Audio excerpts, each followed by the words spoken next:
Ya, baik, saudara-saudara sudah menyaksikan. Bagi saya itu tadi adalah kebaktian yang kacau ya, sangat kacau ya.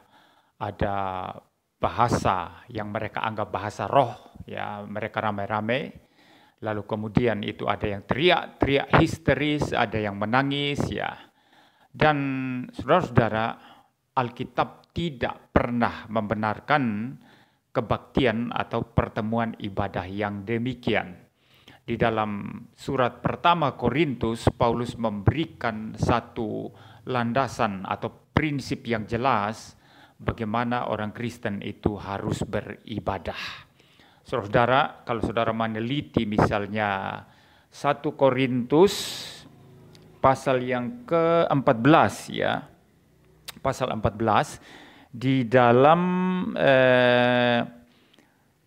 bagian yang terakhir ya, di dalam bagian yang terakhir itu mulai dari ayat yang ke-26 sampai ayat yang ke-40, Paulus memberikan prinsip-prinsip atau peraturan-peraturan dalam pertemuan jemaat ya. Karena jemaat di Korintus ini saudara, jemaat yang suka menonjolkan karunia-karunia roh yang mereka punya ya. Karunia-karunia rohani yang mereka punya, termasuk bahasa roh dan lain sebagainya. Tetapi dengan situasi dan kondisi yang sangat-sangat kacau, sehingga Paulus merasa perlu untuk mendidik mereka dan menegur mereka dan memperbaiki apa yang salah di dalam jemaat Korintus ya.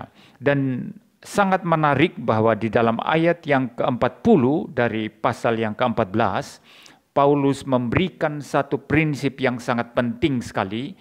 Jikalau orang Kristen itu mengadakan pertemuan ibadah, Paulus berkata apa? Tetapi segala sesuatu harus berlangsung dengan sopan dan teratur. Tuhan kita adalah Tuhan yang sopan dan teratur. Segala sesuatu yang kacau tidak mungkin berasal dari Tuhan. Segala sesuatu yang tertib, yang sopan, yang baik, yang teratur, yang berbobot, yang mulia, yang agung, yang indah, itulah dari Tuhan. Sebaliknya segala sesuatu yang kacau, segala sesuatu yang hingar-bingar, dak karu-karuan, segala sesuatu yang tidak sopan, itu tidak berasal dari Tuhan, tapi berasal dari musuh kebenaran. Nah, saudara, ini saja tanggapan singkat saya. Semoga kita semua boleh kembali kepada ibadah yang sejati. Mengadakan pertemuan-pertemuan ibadah kebaktian yang benar.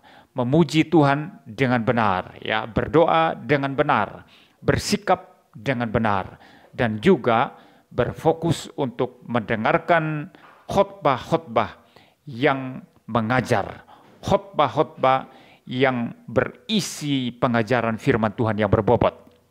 Karena di dalam 2 Timotius 3 ayat yang ke-16 dikatakan di sana, segala tulisan yang difirmankan Allah, ya, yang diilhamkan Allah, itu bermanfaat untuk mengajar, untuk menyatakan kesalahan, untuk memperbaiki kelakuan, dan mendidik orang dalam kebenaran. Maka setiap khotbah yang menguraikan, menjelaskan firman Tuhan yang tertulis di dalam Alkitab, yaitu firman yang sudah diilhamkan oleh Tuhan sendiri, maka itu akan bermanfaat untuk mengajar, menyatakan kesalahan, memperbaiki kelakuan, dan mendidik orang, mendidik kita orang percaya dalam kebenaran. Mari kita menghindari hal-hal yang merusak, hal-hal yang kacau yang ada di dalam gereja, dan mari kita memperbaikinya. Tuhan memberkati kita sekalian.